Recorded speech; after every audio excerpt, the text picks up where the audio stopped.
الحمد لله نعبده ونستعينه ونستغفر به ونعوذ بالله من شرور أنفسنا ومن سيئات أعمالنا من يهد الله فلا مضل له ومن يضلل فلا هادي له اما بعد میرے محترم بزرگوں دوستو، میں نے یہ سلسلہ اس وجہ سے شروع کیا ہے، بہت سے ایسے احکامات ہیں میاں بیوی کے درمیان میں کہ بہت سے دیندار لوگ بھی اس سے واقف نہیں ہیں، جس کی وجہ سے آپس میں بڑے جھگڑے ہوتے ہیں۔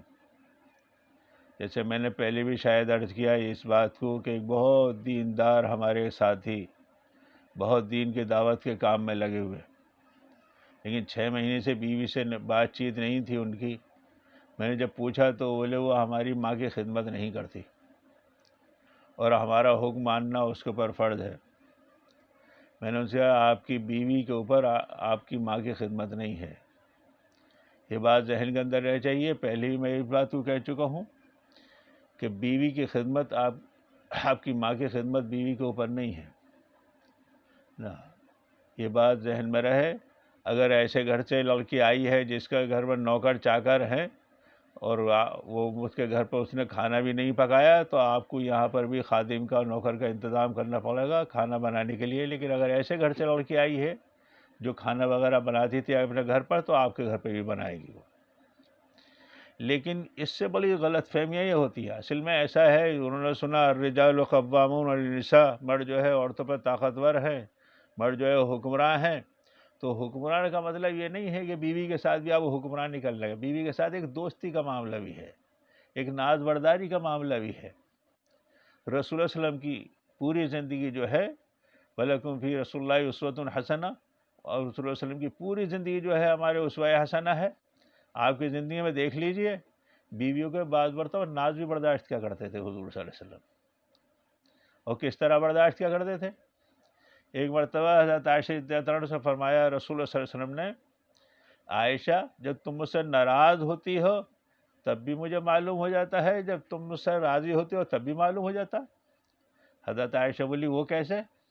جب مجھ سے تم ناراض ہوتے ہو تو کہ جب تمہیں کسی بات پہ قسم کھانی ہوتی ہو تو کہتی ہو رب ابراہیم کی قسم، رب موسیٰ کی قسم، رب عیسیٰ کی قسم۔ جب مجھ سے راضی ہوتے ہو تو کسی بات پہ قسم کھاتی ہو کہتے ہو رب محمد کی قسم۔ تو حضرت عائشہ ہنس پڑی اور کہی لا حجر الا اسمک، صرف آپ کا نام چھوڑ دیتی ہوں، آپ کو نہیں چھوڑتی ہوں نا۔ یعنی کہ اقرار کر رہی ہیں کہ میں ناراض ہوتی ہوں۔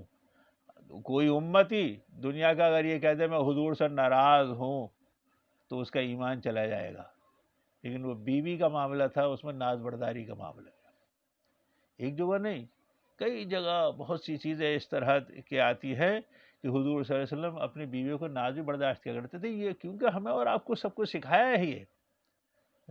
جب عائشہ رضی اللہ عنہا پر تہمت لگائی گئی، بہت لمبا معاملہ ہے، لیکن جب تہمت لگائی گئی اور عائشہ رضی اللہ عنہا اپنے گھر چلی گئیں، اب وہ رضی اللہ عنہ ایک دن حضور صلی اللہ علیہ وسلم ان کے گھر پہنچے اور جا کے کہا عائشہ اگر تم سے کوئی غلطی ہو گئی ہے تو استغفار کرو، اور اگر تم سے کوئی وہ کسی قسم کی غلطی نہیں ہوئی تو اللہ تعالیٰ تمہاری برات نازل کر دے گا۔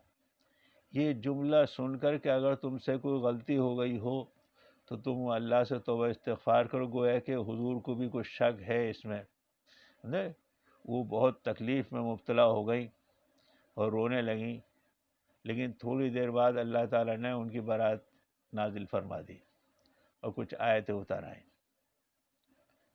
حضور صلی اللہ علیہ وسلم نے فرمایا عائشہ خوشخبری تمہارے لیے، اللہ تعالیٰ نے تمہاری برات نازل کر دی۔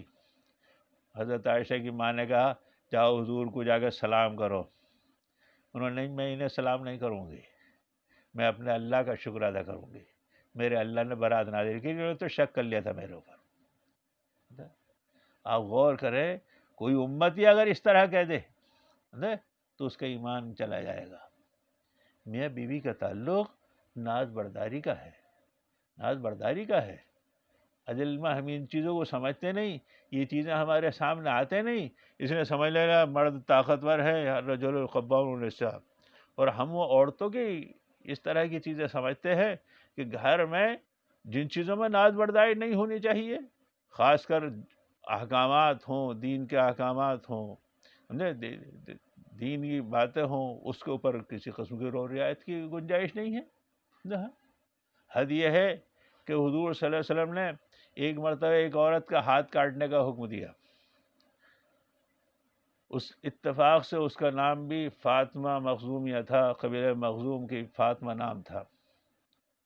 حضرت زید بن حارثہ کو لوگوں نے بھیجا حضور سے سفارش کرانے کے لیے، نئے نئے اسلام کا معاملہ تھا، بڑے خاندانی عورت تھی، یہ تھا کہیں ایسا نہ ہو کہ ان کا قبیلہ بھڑک اٹھے، تو اس حکمت کے تحت حضرت زید بن حارثہ کو بھیجا حضور صلی اللہ علیہ وسلم کے ساتھ سفارش کرنے کے لیے۔ تو حضور صلی اللہ علیہ وسلم فوراً سمجھ گئے اور سب کو بلائے گا، سنو، کان کھول کر سن لو، واللہ لو سرقت فاطمہ بنت محمد لقطعت یدہا، یہ قبیلہ مخزومیہ کی عورت کی بات یہ کر رہے ہیں، اگر وہ میری بیٹی فاطمہ بھی، محمد کی بیٹی فاطمہ بھی اگر چوری کرے گی، میں اس کا ہاتھ کاٹ ڈالوں گا۔ حضور صلی اللہ علیہ وسلم نے کتنا سخت جملہ دین کے معاملے میں، اگر ایسی کوئی بات ہوتی ہے ازواج مطہرات کی تو قرآن میں سرزنش ہوتی ہے اس بات کی، اور دین کے معاملے میں آپ کبھی بالکل رعایت نہیں کرتے تھے۔ آپ نے آخری بات کہہ دی کہ میں اپنی بیٹی فاطمہ کے بھی ہاتھ کاٹوں۔ سب سے زیادہ جو محبت تھی آپ کو حضرت اپنی بیٹی فاطمہ سے، روایت میں آتا ہے کہ آپ جب سفر میں جایا کرتے تھے تو سب سے آخر میں حضرت فاطمہ سے ملا کرتے تھے، اور جب آتے تھے تو سب سے پہلے حضرت اپنی بیٹی فاطمہ سے ملا کرتے تھے۔ لیکن حضور صلی اللہ علیہ وسلم نے دین کے معاملے میں کبھی اس بات کی رعایت نہیں رکھی کہ آج ہم لوگوں کا معاملہ یہ ہے، بیوی کے ساتھ دین کے معاملے تو بڑے نرم ہم پڑ جاتے ہیں۔ نماز کو ایک مرتبہ کہہ دیا، 2 مرتبہ کہہ دیا، کیونکہ کسی نے کہا بھائی نماز نہیں پڑھتی، کیا کہیں، بار بار کہتے کہتے تھک گئے، نماز پڑھتی نہیں، کیا کریں۔ مولانا شریف تھانوی رحمۃ اللہ فرمایا کہ آپ کی بیوی ایک دن نمک زیادہ کر دے، دوسرے دن نمک زیادہ کر دے، تیسرے دن نمک زیادہ کر دے، تو آپ ایسی طرح کہ بھائی کہہ دیا تھا ہم نے، نہیں مانی، کہ اس میں تو آپ خبر لے لیں گے۔ یعنی دین کے معاملے میں آپ بالکل رعایت نہیں رکھیں، لیکن دنیا کے معاملے میں بہت سی لچک کی ضرورت ہوتی ہے حکمراں کے لیے جو آدمی حکمراں ہوتا ہے اس میں بہت سی چیزوں میں لچک پیدا کرنی پڑتی ہے۔ اس کی ایک مثال میرے سامنے اور ہے، سیدنا ابو ذر غفاری رضی اللہ عنہ کا مزاج بالکل الگ تھا، یہ بندو دو عالم سے خفا میرے لیے ہے، بالکل عجیب مزاج تھا ان کا۔ کوئی ایک بات بھی حضور کی سنت سے ذرا سی بچی ہوئی دیکھا کرتے تھے تو انہیں برداشت نہیں ہو کرتی تھی۔ کسی کے گھر دیکھا انہوں نے 2 وقت کا کھانا ہے، ڈنڈا لے کے شروع ہو جاتے تھے کہ حضور کے گھر میں تو کبھی 2 وقت کا کھانا نہیں رہا، تمہارے گھر پیسے۔ کسی نے دیکھا 2 جوڑے ان کے پاس موجود ہیں، ڈنڈا لے کے شروع ہو جایا کرتے تھے۔ حضرت عثمان غنی رضی اللہ عنہ نے انہیں بلایا اور کہا، لوگوں نے شکایت کی کہ صاحب انہوں نے تو زندگی ہماری اجیرن کر دی ہے۔ حضرت عثمان رضی اللہ عنہ نے بلایا، ان سے کہا جاؤ تم مقام ربضہ میں جا کے رہو، تم یہ لوگوں کے درمیان میں نہیں رہیے۔ امیر کا حکم تھا، چلے گئے وہاں۔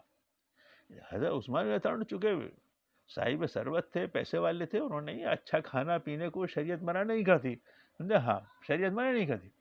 اسی وجہ سے حضور صلی اللہ علیہ وسلم نے حضرت ابو ذر رضی اللہ عنہ سے ایک مرتبہ کہا تھا، کبھی تم 2 آدمیوں کے درمیان میں حکم مت بننا۔ ایک موقع پر جب خلافت کا مسئلہ آیا تو کسی نے کہا، ارے ابو ذر کو بنا دو۔ انہوں نے نہیں کہا، تم نے نہیں سنا رسول اللہ نے فرمایا کہ کبھی تم حکم مت بننا؟ اگر حضرت ابو ذر غفاری نہیں بتاتے تو کسی کو معلوم بھی نہیں ہوتا۔ لیکن جو آدمی حکمراں ہوتا ہے اسے بہت سی رعایت کرنی پڑتی ہے۔ ایسے گھر کا شوہر ہے، بیوی کی بہت سی چیزوں کو اسے نظر انداز کرنا پڑے گا۔ ٹیلی پسلی سے پیدا ہوئی ہے، وہ تھوڑا سا اسے اسی انداز سے لکھنا پڑے گا، اور اس کا ٹیڑ جو ہے اس میں بھی حسن ہے، آہستہ اسی بتائے گا۔ ٹیلی پسلی پیدا ہو، وہ سیدھا کرنا ہو تو آہستہ کر لو، بہت ہلکی آنچ دے کر پیدا اسے سیدھا کرو، لیکن اگر تم نے ایک دم سے سختی سے کر دیا تو توڑ لو گے۔ آج دنیا کے اندر یہ ہوتا ہے، گھروں کے جو مزاج لوگوں کے بدلتے ہیں، اور لوگ گھر جو خراب ہوتے ہیں، وہ ذرا سی بات میں، بزرگوں نے کہا ہے کہ عورت کی زبان ضائع چلتی ہے، مرد کا ہاتھ ضائع چلتا ہے۔ اس لیے بہت سی چیزوں میں رعایت کرنا پڑے گا آپ کو۔ آپ گھر چلا گئے تھے، آپ نے بھی بچوں پہ ایک بات پہ اگر ٹوکنا شروع کر دیا، اور ایک بات پہ آپ نے خبر لینے شروع کر دی، بہت تو سب نالا ہو جائیں گے، سب ناراض ہو جائیں گے۔ اس لیے بیوی کا مسئلہ جو ہے وہ دوستی کا بھی ہے، ناز برداری کا بھی ہے۔ بہت سے لوگوں کو لکھا ہے آپ دوستوں کے ساتھ نوکر جیسا معاملہ کرنے لگے تو کوئی سب دوست آپ کے ساتھ سے چلے جائیں گے، کوئی بھی ساتھ نہیں دے گا۔ اس لیے بیوی کے ساتھ ناز برداری کا معاملہ ہونا چاہیے۔ ہمیں حضور صلی اللہ علیہ وسلم نے یہ نمونہ کر کر دکھا دیا۔ ہمیں حضور کی زندگی میں ہمارے لیے ہر وقت ہر حالات کے لیے ہمارے لیے نمونہ ہے۔ اللہ تعالی ہمیں سب کو ہر وقت ہر حالات میں حضور کی سنت پر عمل کرنے کی، حضور کے طریقے سے ہر بات میں سیکھ لینے کی توفیق نصیب فرمائے۔ وآخر دعوانا ان الحمد للہ رب العالمین۔